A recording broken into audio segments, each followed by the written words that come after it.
Alors ouais. ici, on est dans un secteur où il y avait beaucoup de vignes autrefois.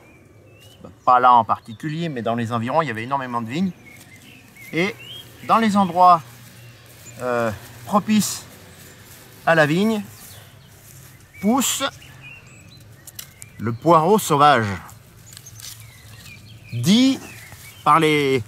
enfin, pas toi, disons, les porillons, ou sur Corin, le Haut-de-Mélin, par là-haut, les pourillons.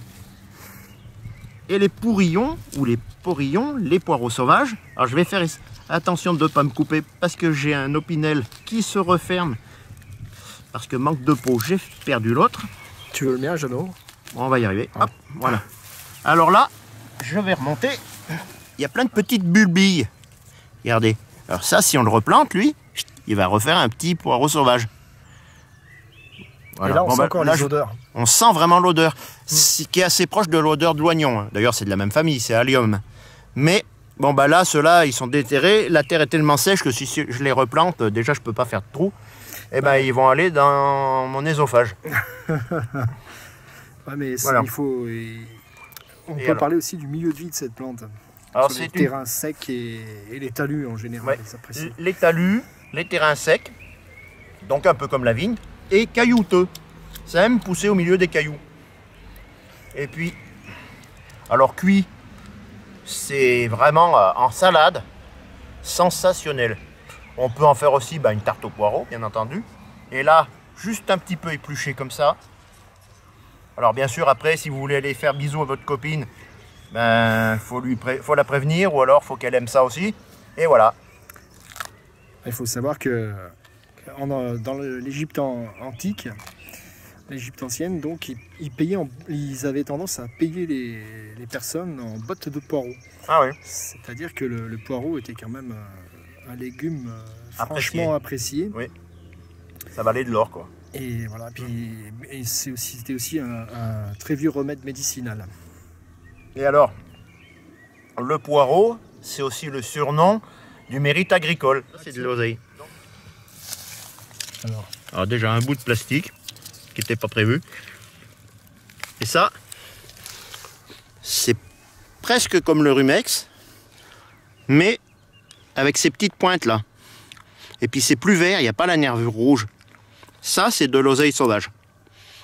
Bien. Alors il y a des personnes qui disent que c'est la même chose. Non. C'est pas tout à fait pareil. Il y a quelques différences. Ça t'envoie pas aux toilettes comme pourrait le faire le rumex. Si. C'est aussi. Comme mon père appelait ça la clé des chiottes. Les anciens avaient de l'humour. Disons que si vous avez des problèmes pour évacuer, ça vous aide. N'hésitez pas, c'est d'une efficacité redoutable. Pas trop non plus, parce qu'après... Non mais bon, c'est vrai que ça se prépare très bien en sauce. Ça fait avec du poisson. La feuille, elle est en forme de lance. Hop, et ça se recourbe là. Et elle est plus courte. Alors l'autre, je l'avais mis dans ma poche, malheureusement, elle n'a pas bien tenu le choc. Elle n'a pas cette forme de lance. On va essayer de prendre une de chaque. Hop. C'est très proche, hein. Même au niveau du goût, celle-ci est vachement plus fine. Enfin, elle a un goût plus fin. C'est plus raffiné.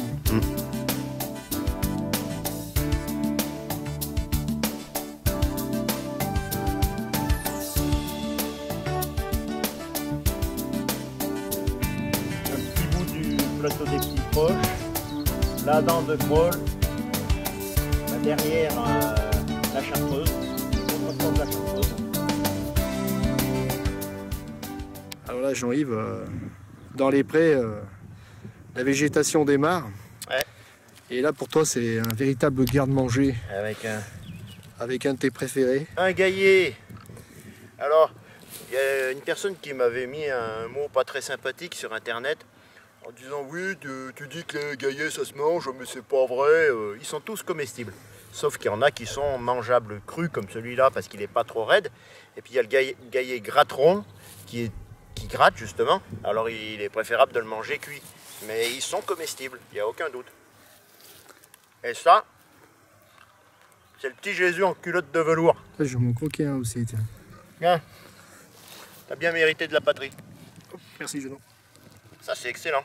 On vérifie quand même. Putain, c'est vrai que c'est excellent. Et puis là, On vérifie quand même qu'il n'y a pas de petite bête dessus. Bon. Bah, à la limite, la petite bête sera mangée par la grosse. Mais... Un peu de protéines.